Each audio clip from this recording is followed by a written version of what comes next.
Hello and thank you for joining me today. My name is Wesley Boudreau, one of the financial advisors here at the Retirement Group. Today we're going to talk about how emotions play a factor for ExxonMobil employees in different decisions like retirement process, as well as investment strategies as an employee or even as a retiree. Before I get started, a couple of housekeeping items, just so that you do know, if you there's a chat box on the screen. We'll be putting some information in there periodically. Different items like how to follow us on LinkedIn possibly, or schedule an appointment with myself or one of the other advisors. Also possibly a survey in there to let us know how we're doing, or if you have any suggestions for other topics you'd like us to cover.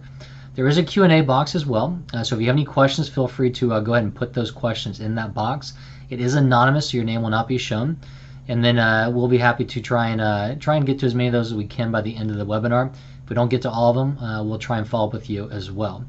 Now, again, keep in mind the Retirement Group. We've been working with ExxonMobil employees quite extensively for a long time. However, we are not endorsed by, nor are we employed by ExxonMobil. With that being said, just a quick refresh of who the Retirement Group is for those of you who do not know. Those of you who do not know. Again, we are an independent financial advisory firm that focuses on working with corporate employees, helping them transition into retirement. We've been doing this for about 30 years, and for a large chunk of that, we've been working with ExxonMobil. The reason we focus on just a few companies, it allows us to have a deeper understanding of your benefits plans inside and out. So whether that be the 401k, the pension plan, retiree medical, life insurance, all those different options can help us guide you through the transition process, whether you're a couple years out or a year out or 10 years out or already retired, making sure that you maximize the benefits that ExxonMobil does give you, and you don't leave any money on the table, and you avoid a lot of common mistakes we see, which in some cases can cost tens of thousands of dollars. And we do have offices throughout the country, so rest assured if you want to sit down with one of us face to face, we can still accommodate that. But obviously this day and age, we can do a lot of web meetings, phone calls, emails, fax, all that's still available for you. And if it's been a while or you haven't done so yet, one of the best things to do to take advantage of us is the cash flow analysis. This is a complimentary financial plan we can put together for you to show you if you're on the right track to meet your retirement goals, help you weigh the pros and cons of different retirement dates, different choices on the pension plan, the 401k, how that entire process works. So again, it's not just a one-size-fits-all. If you can spend about maybe 10 minutes with us and we'll go through some questions, give us about a week or so, we'll get that full report over to you to let you look at how things look not just now, but in 10, 20, 30 years down the road, and help you compare your different choices from retirement dates to pension options as well. Now, as a retiree or as you transition to retirement, there's kind of a checklist that the Retirement Group's been using for quite some time, and it still holds true in this market and pretty much any market. And it's just a checklist to make sure you're comfortable with that decision as you retire. So the first thing you need to focus on is being comfortable and having your emotions in check, or understanding your emotions. We'll talk about emotions today and how they can play a factor in some of your decision process as well. But once you've kind of gone through everything, you need to be comfortable with your decision, so that way you can hold fast to what you're trying to do and not waver too much on those decisions. Otherwise, you'll hem and haw and go back and forth on whether or not you made the right decision. You also want to focus as you transition to retirement to decrease your risk and volatility normally. We do have some clients that want to be still 100% stock, but for most of us, as we get older and as we retire, we want to take on less risk. We want to reduce that volatility, reduce the fluctuations. I like to say get off the adult roller coaster and get on the kiddie roller coaster. There is still ups and downs in the market, but we want to soften the blows and have those not as severe, so it reduces potential knee-jerk reactions of getting in or getting out of the market and starting to create timing process. And obviously in retirement, we want to increase our retirement income. So there's a couple ways of doing that. Even if you don't work with us, like I said, I recommend that cash flow analysis, because we can probably uncover some items that would help you make the right decision so you leave and maximize your benefits from Exxon, so you increase your income from that point. Obviously, if you're working with us, our goal is as an investment advisory firm to help manage your assets and increase your income through security selection. And then also another way to increase that income is make sure you keep it. So we're going to focus heavily on taxes and making sure that you understand the tax ramifications of various withdrawal strategies, and how to make sure that you keep as much as you can for yourself and your beneficiaries down the road. And obviously, we believe by putting all these together, will give you a sound and smooth retirement transition process. And these are things you can do on your own, but obviously working with a firm like the Retirement Group is definitely a way to help go through that process as well. Now, as an ExxonMobil employee, whenever you transition, there's really three sources of income that you could be seeing as a retiree. First and foremost is going to be your Social Security, which you can claim as early as 62 or defer all the way till age 70, or look at your full retirement age, which may be 66 to 67, depending upon when you were born. We have a whole Social Security webinar that goes over this we can dig into, but we also provide Social Security analysis to show you all the different claiming strategies you have available for yourself, and if you're married, for you and your spouse, because there's a lot of different choices. We can run through the break-even analysis, figure out the best option for you. From Exxon, though, you've got two different plans. You've got your defined contribution plan, which is your 401k savings plan through Voya. This is a defined contribution where the contributions from you and ExxonMobil have been defined. The outcome, however, what it's gone up to is not defined. That's based upon your investments. They're going to go up and down. You've obviously seen these go up and down the last couple of years quite dramatically. And then there's also the pension. The pension is going to be a classic defined benefit plan, in which case there's a formula that goes over what the annuity is going to be paid out to you for the rest of your life. From there, you have the ability to actually select other options if you want to have a certain annuity paid out for a certain period of time in case you pass away earlier, if you want to do a joint survivor for you and your spouse, or if you want to turn that into a lump sum and actually invest that yourself or work with a firm to help you grow those assets to outpace inflation and actually outperform that annuity. Those are all different items we go over in the cash flow analysis and also other webinars which can go through the ins and outs of the pension plan for you. But today, like I said, we're going to talk about emotions and how that affects your retirement decision. But let's go ahead and first talk about different theories of finance. Most of us all know the standard theory of finance. That's what we've always kind of grown up with. But in recent years, and I say recent years, the last few decades, we've actually looked at behavioral finance being another factor. And it actually came out in good timing because it was kind of, prior to, the internet and information being as rampant as it is now, in which case behavioral finance has a much greater weight to what's happening in the market a lot of times nowadays. So the classic standard theory of finance is going to be that everything's efficient. The markets are efficient. They capture information accurately, and so do we. So what we assume is that all human beings are rational human beings, which is a wrong assumption to begin with, obviously. But it also assumes that whatever information we get, we assess that information accurately, and we know what we're talking about, and we make decisions appropriately, which obviously is not always the case. The other issue is the market itself is efficient, meaning that all information that comes into it gets processed quickly, and it gets truly represented as it processes through the pricing mechanisms, and assuming that all stocks are valued appropriately based upon that information. So again, this all works in theory or in a vacuum, but unfortunately there's a lot of other things that are thrown at us, and that's where behavioral finance comes into play. It's the same base or the same core principles, but there's a different layer because, again, we're not rational human beings. We don't make the right decision all the time, and a lot of times there's a lot of information barking at us, and it may be wrong information these days as well. So as a real human being, we got to focus on the behavioral aspect of it because, again, we may or may not make the right decision. We may not infer the information correctly or process it correctly. The markets themselves, yes, on a long term, they tend to be efficient, but in the short term, it's like a voting machine. Because that information can be irrational sometimes, the pendulum swings and they can over or underprice themselves, so it does create some buying opportunities. And a lot of these things you can't really control, so we need to focus on what your emotional situation is going to be and kind of understanding yourself. And that's what we're going to talk a little bit more about in the next few slides. So, why is it important? Because if you can better understand emotions, you can better understand yourself and also better understand the transition process to retirement and how to actually set up your portfolio and maintain your portfolio throughout retirement. So again, this will help you determine the best day to retire because, again, we talked about that cash flow analysis we can run to help you determine financially, but again, emotionally, you still need to understand when it's best for you to retire because you and your family may have different decisions, but we can help you financially, but emotionally it's going to be up to you.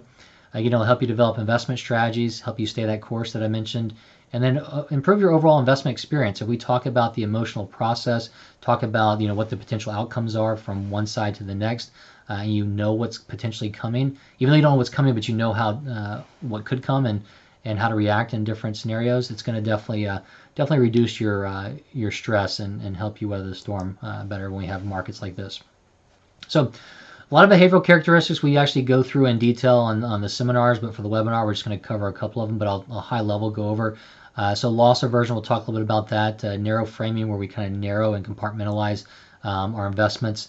Anchoring, you may anchor onto one holding. ExxonMobil might be a great example. You've got that holding and you've anchored onto it.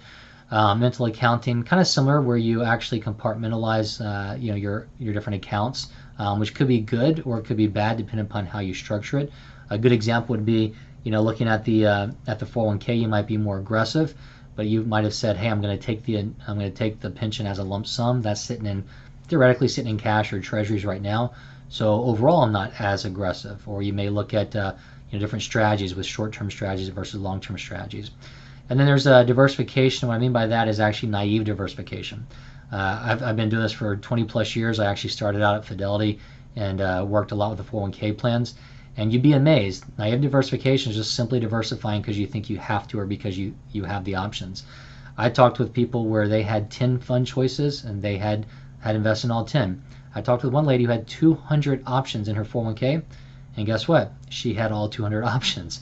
So again, diversification is actually it's more methodical. It's not just simply diversifying based upon what they give you, and we can go over that in more detail as well. And then disposition effect, herding. We'll talk a little bit about that. There's a tendency to herd with investments as well as retirement decisions. Regret sometimes fuels our decisions. We want to be careful about the media. A lot of times, again, the media is there to sell advertising space. They're always going to bark at us and tell us information that may or may not be accurate. And then optimism. A lot of times we may be overly optimistic and think that things will happen to others and not ourselves. And sometimes that optimism can drive, staying in the market too long or not rebalancing when it's appropriate and things like that. So that herding I mentioned. A couple things before I kind of get into this chart. Let me first talk about herding and how it's related to the retirement decision. We've seen this a lot over the last 6 months. What happens is we tend to we run in herds. It's just natural, and we find safety in that because we don't want to make our own decision and sink or swim based upon that. And what we've seen is because the interest rates have dramatically increased so far in 2022, which is driving down lump sums across the board for ExxonMobil employees. We've had conversations for the last year about this, and we've got a lot of people that actually decided to pull the trigger and retire because they wanted to maximize their pension lump sum. However, there are a lot of other people that we heard about and talked to that were retiring just because they saw everybody getting out, and they thought, well, I have to get out too. But in reality, when you take a look at the numbers, they weren't ready to retire or they couldn't afford to retire. So again, you want to be very careful about just doing what everybody's doing because you think it's the right thing. Everybody's unique and individual, and you need to look at your situation. And that's where that cash flow analysis comes into play. Now, it also comes into play when you're looking at investing. Just because everybody's doing something doesn't mean that that's going to be the exact same thing that you need to do for the rest of your life, because everything runs into ebbs and flows when it comes to investing. A lot of times you look at mutual funds or ETFs. It might be an investment that's great this year, and it might be the best this year and the worst next year. We've got what's called a Callan chart, which is a chart kind of like a periodic table. It puts about 10 to 12 different asset classes and ranks them each year, and it goes out 20 years. You can actually get some that go out 30 years. And you'll see that very rarely do you see the top in class every single year. A lot of times what's top in class this year may be bottom in class the next year, and that's where diversification comes into play because there's ebbs and flows in what performs, whether it be real estate or whether it be large cap stocks, whether it be bonds, whether it be high yield bonds, whether it be cash. Obviously right now cash has done better so far year to date because you haven't lost anything there. So, but it's really important to understand that, and a great example is taking a look at this chart. Generally speaking, a lot of people, they just simply chase the performers. They chase the 4- and 5-star mutual funds. But if you look at it, a lot of times a 5-star mutual fund, if we look at it, a couple years later, in this case 3 years later, only about 14% of the 5-star mutual funds actually stayed 5-star mutual funds. And that's where the role of an investment advisory firm comes into play, because a lot of times you might have a fund manager change, there might be a philosophy change in the prospectus, things like this that you may or may not know. So it's not as easy as just simply chasing who's the best of the best right now, because they're not. There's some, but generally speaking, they're not going to be on the top of their game for for the next 10, 15 years or so. Now, loss aversion. This just gets to the point of inherently we don't like to take a lot of risk, or if we're going to take a risk, We want to make sure we get a substantial gain. So the average person is going to look at not taking a risk unless they're getting 2 to 2.5 times gain on it. So think about it, like if you're going to bet on a coin flip or a football game. If you want to bet $100, you're hoping that you're going to double that and win, come back with another $100. So you win 200 total, maybe 250. So a lot of times when they do the spreads and things like that, where they give you, if you put in $100, you're only going to win, let's say 80. That may not be as attractive to most people. But ultimately speaking, inherently we do have an aversion to risk. So you have to kind of take that in, and you have to really kind of run through the risk analysis to figure out, okay, what is it that I'm willing to look at on the outcome with my portfolio on the upside and the downside. Now, obviously, if you're 10, 15 years from retirement, that downside risk may not be as big of a concern to you. But if you're about to retire, or you've already been retired, or you're a couple years out, that downside risk may be more of a situation for you, because if you lose money in the years you're taking money, that's a double whammy, and it could exacerbate some of the planning problems, and it could cause you to run out of money sooner rather than later. So again, it's really important to understand this and talk with us about it, and especially if you're married, because a lot of times we'll see differing opinions between the spouses. So it's good to get an idea of where you stand. Now, what happens is, we talked about the herding and stuff before. A lot of times people tend to simply chase the market and chase what's doing well. This chart gives you a good idea. Let me zoom in here. You take a look at the yellow, greenish or so line. That's going to represent the global market, and how we're going back about 20 years, how obviously it went down 2000, 2001, 2002, rebounded for a while, and then we obviously had 2008, the recession, 2007 to 2009, then rebound again, and here we are kind of kicking along.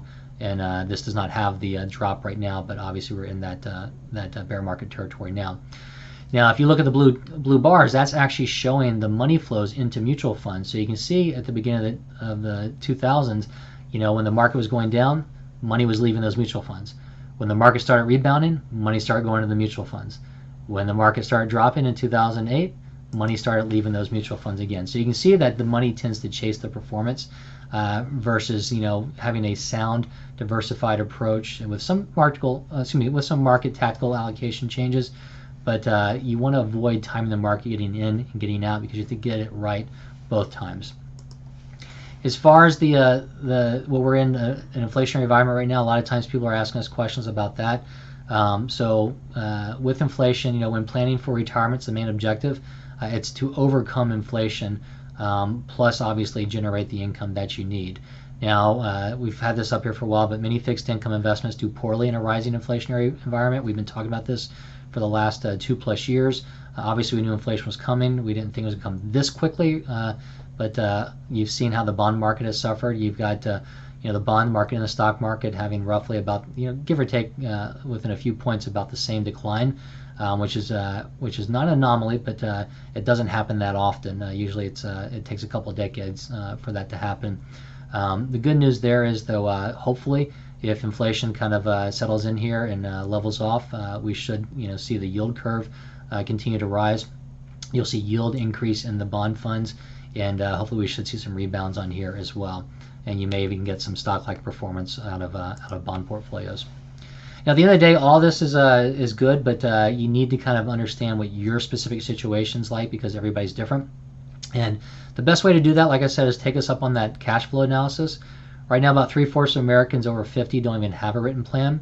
If you could spend, like I said, about maybe 10 minutes, a little bit more, a little bit less with us, we'll gather some data from you.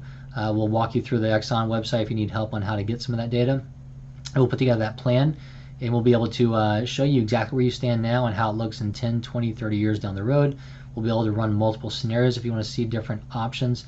And all that can lead into kind of a solidifying or reducing some of the stress and kind of take control of these emotions. If you kind of know financially what the potential outcomes are, where you stand, it will reduce a lot of uncertainty and make things clearer, and should make you feel a little bit better about where you stand.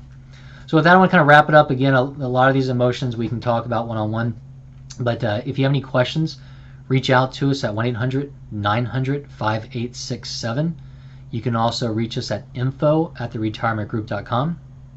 And you can, if you got your cell phone up here, I'll leave it up while we address the questions, but you can use these QR codes to either schedule an appointment with myself or one of the other advisors we have across America, or you can also get on the ExxonMobil LinkedIn page if you'd like to follow up, stay updated on the interest rates when there are webinars come out of that. Also, if you want any updates on the different plan changes and things of that nature as well. So with that, I want to thank everybody for joining me, but we do have a couple questions it looks like came through, so we'll address those and then wrap it up and let everybody have a great day, hopefully. So a couple questions. First one, I heard Social Security affects my pension. How does that work? Okay, yeah, we actually we cover this in the ExxonMobil pension webinar, but there's a couple ways it can affect you. The biggest aspect is the calculation of your pension. There's what's called a Social Security offset, in which case you've been paying half your payroll taxes and ExxonMobil has been paying the other half. So when they calculate that pension, it's a multiplier. It's 1.6% times your years of service times your final average pay minus the Social Security offset. So they pull that back out of there. For most of you, if you've been working with Exxon your entire career, it is what it is and everything's accurate. But if you happen to have worked, let's say in a public sector, you were a teacher for 10 or 15 years, did not make contributions to Social Security, then Exxon's got your calculation wrong.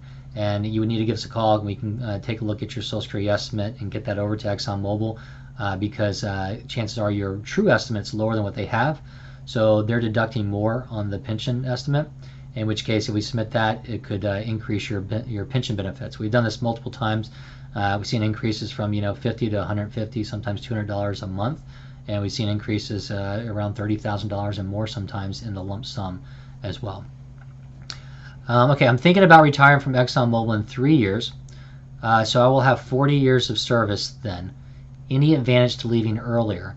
Okay, so this kind of plays into the emotion side that we talked about before. We can run that cash flow analysis to let you know financially if you're on the right path, if you're ready to retire. We're not going to shy away from telling you, hey, you need to work longer or you need to cut your spending. We're not going to sugarcoat it for you. We do this from a conservative standpoint, so if we're going to tell you that we think you're good, then we mean it. But it may be a lot of times you run into people say, okay, I want to hit my 40-year mark, or I want to make sure I want to do it when my son graduates college, or I want to do it exactly when I turn 60.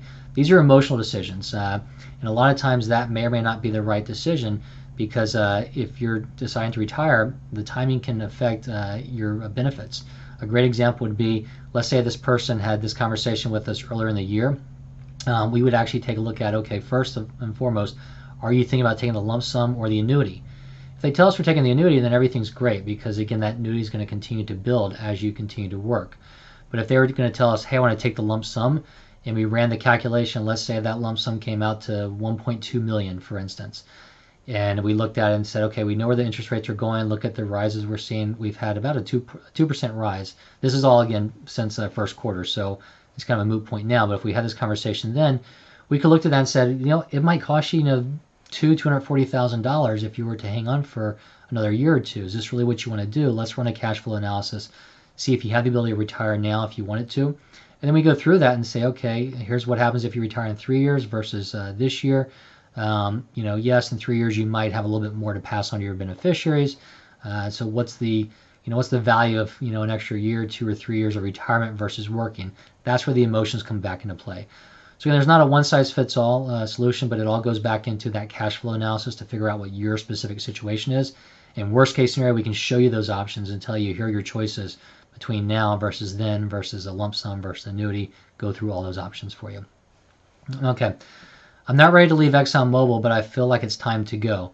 I haven't thought about the effect that inflation will have on my pension and if interest rates will continue to rise. Why? Okay, so I don't know the why on the end of there, but let's just talk about somebody that's thinking about somebody that's not ready to leave and they're concerned about inflation, it looks like.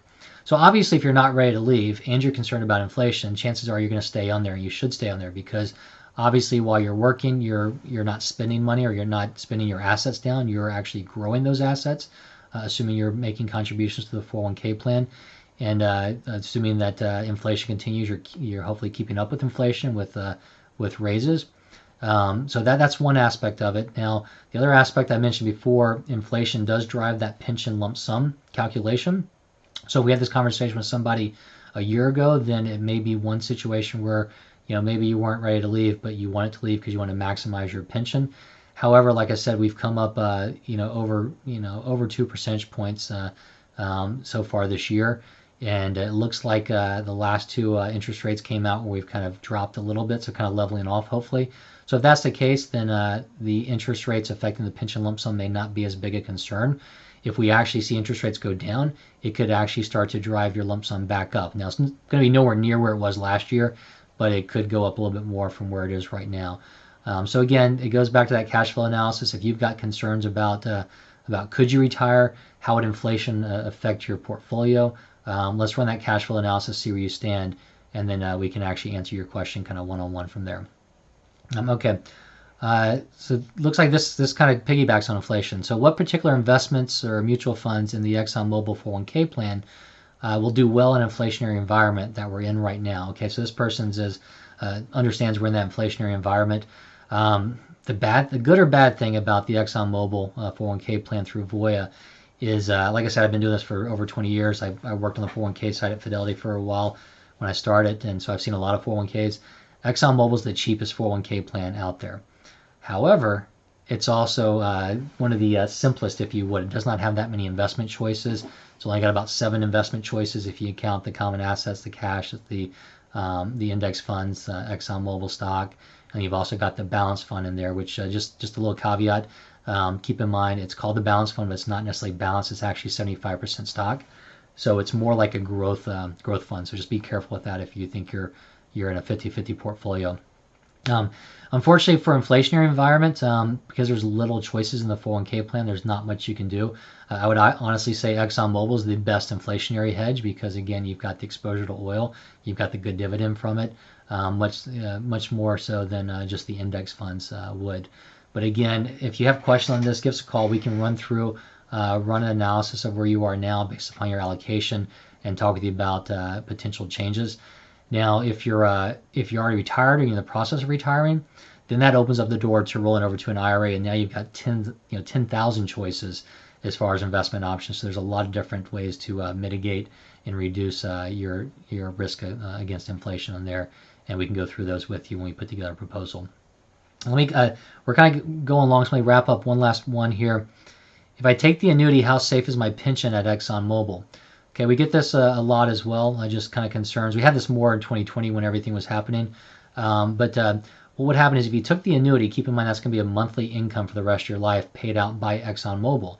Now, what's going to happen is, let's say, unfortunately, ExxonMobil were to go bankrupt, and they're not able to actually pay that annuity anymore.